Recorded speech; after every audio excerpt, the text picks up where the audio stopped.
प्रेम की भावना से हम ओत-प्रोत हो रहे हैं, हम तरंगित हो रहे हैं। भारत की आजादी की दास्तां एक लंबी गुलामी को तोड़कर, एक सिक्र जंजीरों को तोड़कर प्राची के प्रांगण में आजादी का सूरज चमका, आजादी का सूरज चमका। प्राची के प्रांगण में देखो, आजादी का सूरज चमका, आजादी का सूरज चमका। प्राची के प्रांगण में देखो, आजादी का सूरज चमका। वीरों की कुर्बानी से देखो, भारत माँ का भाल है दमका। आजादी का सूरज चमका, आजादी का सूरज चमका, आजादी का सूरज चमका। भारत की आजादी संघर्षों की दास्तां है, बलिदान की कहानी है, पराक्रम की पैमाना है, परिभाषा है। जिनकी लहू से खिल रहे ये बागे और चमन, जिनकी लहू से खिल उठे ये बागे और चमन, करते हैं आज उन वीरों को हम नमन, करते हैं उन वीरों को आज हम नमन। जिनकी कुर्बानियों से खिल उठे चमन, करते हैं उन वीरों को आज हम नमन, करते हैं उन वीरों को आज हम नमन। 1857 का समय है, बैरकपुर की छावनी है। मंगल पांडे ने आंदोलन कर दिया है कि एनफील्ड राइफल को नहीं चलाएंगे, नहीं चलाएंगे। गोलीबारी हो गई, अंग्रेजों की लाश गिर गई।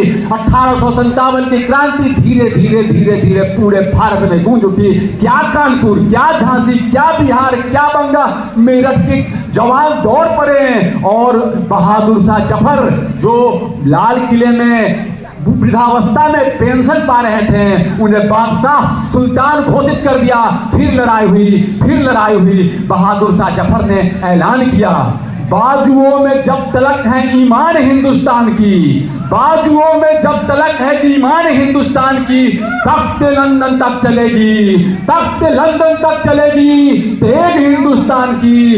बाजुओं में जब तलक है तेग हिंदुस्तान की, तख्त लंदन तक चलेगी तेग हिंदुस्तान की। बाजुओं में जब तलक है। और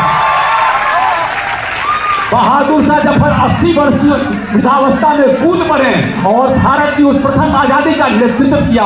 वह प्रथम आजादी तो किसी तरह आंदोलन को, किसी तरह क्रांति को, किसी तरह अंग्रेजों ने दबा दिया, लेकिन भारत की आजादी की भावना को नहीं दबा पाए, वो चिंगारी को नहीं दबा पाए। वो चिंगारी जग उठी भारत के आम इंसान में, आम किसान में, आम मजदूर में, बुद्धिजीवियों में, पढ़े लिखे रोजगारियों में, किसानों में, मजदूरों में गूंज उठी भारत माँ की ललकार, गूंज उठी। लाल बाल पाल आए फिर महात्मा गांधी आए, लाल बाल पाल आए फिर महात्मा गांधी आए।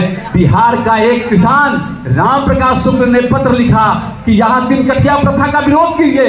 गांधी जी विदेश से आए थे, कई आंदोलनों के सूत्रधार थे। सत्याग्रह उनका हथियार था, सत्याग्रह उनका हथियार था, सत्य अहिंसा उनकी ढाल थी। वो ढाल लेकर डगमग डगमग डगमग डगमग डगमग डगमग दिग्गज डोले। वो बिहार की धरती पर 1917 का वर्ष बिहार में चंपारण में विधर्वा आश्रम में उनका पदार्पण हो चुका है। लाखों लोग आए हैं। कैसा सुंदर दृश्य है।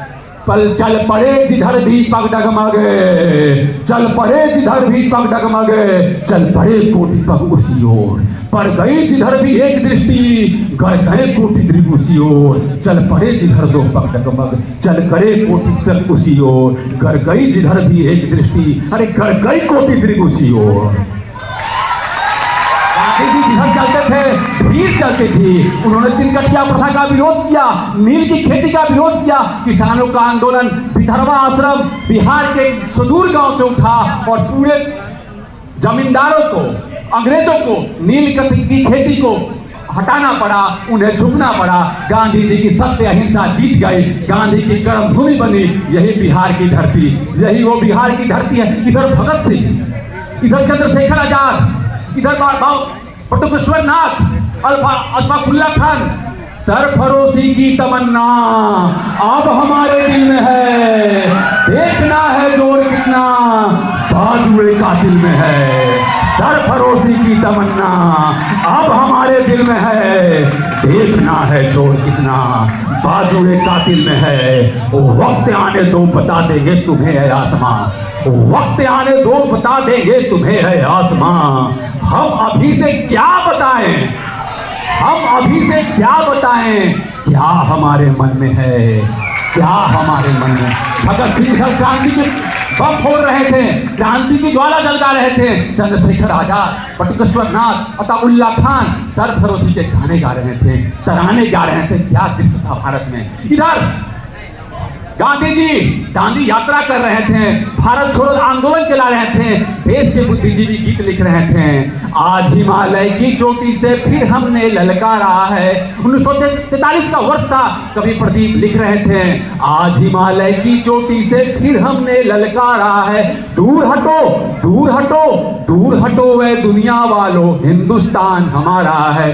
दूर हटो वे दुनिया वालों, हिंदुस्तान हमारा है। दूर हटो, दूर हटो, दूर हटो ए दुनिया वालों। ये ऐलान था कि तुम्हें हटना होगा। इधर विश्व का परिदृश्य द्वितीय विश्व युद्ध छिड़ा हुआ था, अंग्रेज कमजोर हो रहे थे और भारत के स्वतंत्रता सेनानी मजबूती से आगे बढ़ रहे थे। बेबस हो, लाचार हो, उन्हें हटना पड़ा। भारत में आजादी का सूरज चमका। प्राची के प्रांगण में देखो, प्राची के प्रांगण में देखो, आजादी का सूरज चमका, आजादी का सूरज चमका, आजादी का सूरज चमका। संविधान सभा की बैठक हो रही है, आजादी हो गई है। जवाहरलाल नेहरू, अंबेडकर जैसे विद्वान, पटेल जैसे विद्वान भारत को एकीकृत करने के लिए सोच रहे हैं। आज संविधान सभा की बैठक है, भारत आजाद हो गया। क्या आजादी बिना समानता के, बिना स्वतंत्रता के, बिना राइट ऑफ एक्सप्रेशन के, बिना न्याय के आजादी कही जा सकती है? नहीं। आजादी में यह भाव निहित है। आजादी का मतलब है मुझे बोलने की आजादी, एक्सप्रेस करने की आजादी। केवल एक भौगोलिक सीमा क्षेत्र के अंदर एक सच्चे अर्थों में नहीं आएगी। और भारत के प्रियम्बल में, भारत के प्रस्तावना में जस्टिस, लिबर्टी, फ्रेटर्निटी की बातों को लिखकर उन्होंने दस्तावेज कर दिया, मुहर बंद कर दिया कि भारत की आजादी सच्चे अर्थों में होगी, सही अर्थों में होगी, जहां मजदूर, धनवान और किसान सब मिलकर अब गाएंगे, अरे लोकतंत्र की विजय पताका चहुं दिशा लहराएंगे। ना कोई किसी का मालिक है, ना कोई किसी का सेवक है। लोकतंत्र के प्रांगण में सबका अधिकार बराबर है, सबका अधिकार बराबर है। जो नफरत, हिंसा पैदा करते, जात धर्म के नाम पे लड़ते, भाई भाई में आग लगाते, अब उनको मुंह की खानी है। सत्ता का मतलब अब केवल, सत्ता का मतलब अब केवल जनहित की रखवाली है, जनहित की रखवाली है। लोकतंत्र में हर एक कुर्सी का मतलब है जनहित की रखवाली। डेमोक्रेसी गारंटी करता है कि जनता की कल्याण की भावना सर्वोपरि है। यही सच्चे अर्थों में आजादी है। जनता की भावना, जनता की आकांक्षा सबसे ऊपर है, सबसे ऊपर है। मैं जनभावना को सम्मान करता हूं, मैं जनता को सम्मान करता हूं। और फिर से इस नानक और गौतम की धरती पर, जहां शांति की धरती पर नानक और गौतम की धरती ने फिर से पैमाना दिया, फिर से संदेश दिया, शांति का संदेश। हम ऐसे ही शांति का संदेश देंगे और एक समृद्ध राष्ट्र को बनाएंगे। अपने कार्यों से देश की प्रगति में योगदान देंगे। एक सशक्त भारत को बनाकर पूरे भारत में, पूरे विश्व में जन कल्याण की भावना, मानव कल्याण की भावना, मानव सबसे ऊपर है, मानव सबसे ऊपर है।